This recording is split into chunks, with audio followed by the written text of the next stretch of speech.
그래서 화성에 눈을 돌렸어요. 화성은 찾아보니까 화성에 탐사선 여러 대 갔습니다.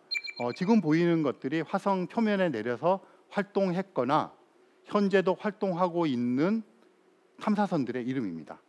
바이킹 1호와 바이킹 2호가 1976년에 처음 갔고요. 다 무인 탐사선들입니다. 최근에 지금 활동하고 있는 게 큐리오시티, 인사이트 두 대가 활동을 하고 있습니다. 그리고 마르스 2020이라고 되어 있는 게 있잖아요. 2020년 여름에 쏠 예정인 겁니다. 착륙 예정지. 그리고 화성은 왜 관심을 갖느냐 하면 화성에는 대기가 있습니다. 지구 대기랑은 달라요. 그래서 우리가 가서 화성에 가더라도 우주복을 입지 않으면 금방 질식해서 죽습니다. 하지만 화성에는 대기가 있어요. 대기가 있다고 하는 얘기는 바람이 분다는 얘기입니다. 바람이 분다는 얘기는 이렇게 슉슉이 부니까 모래폭풍도 불고요. 그 다음에 공기 중에 그런 분자들이 있으니까 진눈깨비도 내립니다. 화성은 지구보다 더 춥겠죠. 더 멀리 있으니까 태양으로부터. 그리고 화성에는 북극과 남극이 있습니다. 이 빙하가 있어요. 그게 여름에는 작아졌다가 겨울엔 커집니다. 땅을 파봤더니 얼음도 나왔어요. 증발도 합니다. 그리고 남극 근처의 지하에 한 8km에 이르는 호수가 있는 것으로 지금 알려져 있습니다. 들어보시니까 화성은 그래도 가볼 만한 곳이죠. 그래서 화성에 대한 이제 꿈이 있습니다. 화성 유인 탐사선을 보내고 싶고, 그런데 이 화성에서 몇 년 전부터 막대한 양의 메탄가스가 관측이 되었어요. 주기적으로 엄청나게 막. 근데 메탄가스는 그게 만들어질 수 있는 메커니즘이 몇 가지가 있습니다. 화산 활동이 있을 때 이렇게 같이 나오기도 하고요. 그 다음에 운석 같은 게 떨어질 때 좀 나온다 그럽니다. 그런데 지구상에서 메탄가스를 만들어내는 또 큰 요인 중에 하나가 가축들, 소 아시죠? 그 소가 이제 그 소화 기능이 없어서 그걸 도와주는 미생물이나 박테리아 같은 게 있는 거잖아요. 그래서 먹으면 그걸 하고 그 소화 기능을 도와준 것에 이제 찌꺼기로 메탄가스가 나와서 그걸 트림을 하거나 방귀를 뀌거나 이렇게 하는 거거든요. 근데 화성에서는 화산 활동도 거의 없고, 뭐 그렇다고 옛날처럼 뭐 별똥별이 많이 떨어지는 것도 아니고, 그런데 막대한 양의 메탄가스가 주기적으로 나오는 거예요. 그래서 화성에 메탄가스를 만들어내는 미생물이 존재하지 않을까 의심을 하고 있는 겁니다. 그런데 화성 표면에는 물이 흘렀던 흔적들은 굉장히 많아요. 지금 바다가 넘실거리지는 않습니다. 계절에 따라서 물이 스며 나오는 것이 관측되기도 해요. 지금까지 말씀드린 걸 종합해 보면 여러분도 추론을 하실 수가 있을 거예요. 화성 땅을 파면, 땅을 그전에는 조금씩은 파봤어요. 그리고 이번에 인사이트라는 친구가 가서 탐침을 5m 정도 꽂아가지고 지금 탐사를 하고 있고요. 땅을 파면 표면보다는 따뜻할 테니까 액체 상태의 물이 있을 것 같고, 그럼 진흙덩막이겠죠. 그런 속에서 메탄가스를 만들어내는 그런 미생물들이 존재하지 않을까. 이게 과학자들이 그동안 관측한 결과를 모아서 내려놓은 추정입니다. 그러면 그 다음 단계 뭘 해야 되겠습니까? 가서 땅을 파봐야겠죠. 그래서 2020년 여름에 발사할 게 마르스 2020은 미국의 그 탐사선이고요. 유럽 탐사선은 엑소마르스라고 하는 것이고, 중국이 지금 독자적으로 하겠다고 하고 있고요. 그 다음에 아랍 쪽에서 아랍에미레이트, 여러 나라에서 탐사선들이 가는데, 마르스 2020과 엑소마르스의 목적은 굴착기를 가져갑니다. 이렇게 생긴 애가 마르스 2020인데요. 여러 대의 카메라를 가져가고 분석 장치를 가져갑니다. 그래서 굴착기를 가져가서 몇 미터를 파는 거예요. 그러면 파서 샘플을 해가지고 자기 안에 속 집어넣으면 이게 작은 실험실입니다. 이 자체가. 거기서 분석을 막 하는 거예요. 물론 분석하기 위한 그런 건 다 지구에서 준비해 갖고 가겠죠. 그러면 이 마르스 2020의 목적은 정말 뚜렷합니다. 가서 땅을 파서 땅에 있는 흙을 채취해서 집어넣어서 메탄가스를 뿜어내는 미생물이 있는가 없는가 보겠다는 거예요. 엄청 구체적이지 않습니까? 과학자들은 99.9% 있을 거라고 생각을 하고 있어요. 그동안의 결과를. 그래서 발견이 되면 그동안 과학자들이 했던 작업이 맞다는 게 증명이 되고, 지구 바깥에서 최초의 생명체, 즉 외계 생명체를 찾는 쾌거를 이루는 거죠. 아마 2020년 그 여름에 출발하면 2021년 초반에 도착을 할 거예요. 7, 8개월이 걸리니까. 그러면 2021년 또는 2022년 어느 날 화성에서 미생물이 발견되었다는 소식을 우리가 듣게 될지도 몰라요. 굉장히 임박한 겁니다.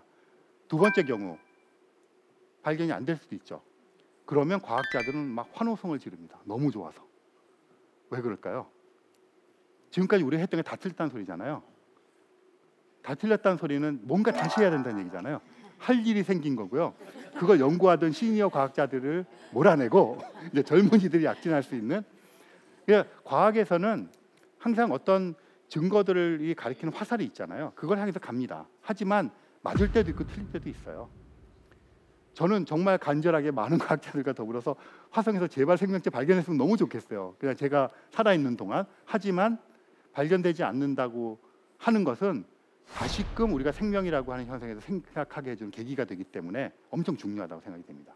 저는 진짜 이런 화성에서 생명체에 대해서 우리가 이렇게 구체적인 질문을 하고 그렇게 구체적인 질문에 대해서 답을 가부간에 물을 수 있는 시대에 살고 있다는 게 너무나 행복하겠죠.